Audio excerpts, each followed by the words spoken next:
to discuss. Our chief foreign editor, Rob Parsons, is with me here in the studio. Rob, what can you tell us then about the two heads of these bodies that have now been suspended and the allegations against them? Yeah, I mean, it is still suspended at this point in time. They haven't, according to the deputy head of the president's office, they've not been sacked.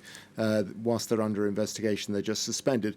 You know, in many respects, it seems a little bit surprising because Ivan Bakanov, who's the head of the Domestic Security Agency, the SBU, is a childhood friend of Volodymyr Zelensky and a former business partner of him. They're very close.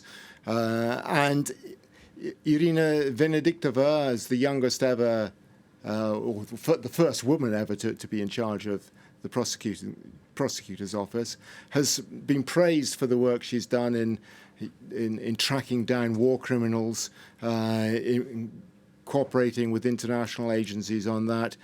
So, you know, in many respects, it seems a little bit surprising. But, you know, at the same time, you know, given the fact that they're at war, that the feeling is that, in particularly the case of Ivan Bakanov, the SBU chief, that he has not been doing enough in the time before the start of the war to weed out potential Russian spies or collaborators, however you want to call them, from his agency. And that seems to be coming home to roost now. Apparently there's been some criticism by international agencies who cooperate with Ukraine as well. They haven't been doing sufficiently well, sufficient amount to clean out their own offices. That may have something to do with it.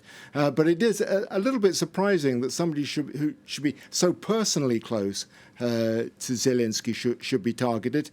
Others have been suggesting this is just an opportunity for him to tighten his grip on the armed forces and the intelligence service. But at this stage, it's still not very clear what's going on. It's interesting that you say that you're surprised by these two suspensions, because there has been some suggestion that for several years now there have been Russian figures working within the Ukrainian services long before the war broke out. Absolutely. I mean, no surprise here at all.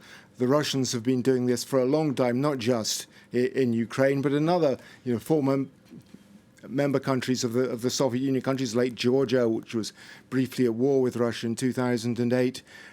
One of the major concerns of Georgian domestic intelligence is to try and keep tabs on people who might be potential Russian agents or collaborators. It's a major issue there. It's clearly has been for a long time a major issue in Ukraine, even more so now that we're getting close to 6 months of warfare. There is big concern, and in a country where in many cases, language is shared with Russia.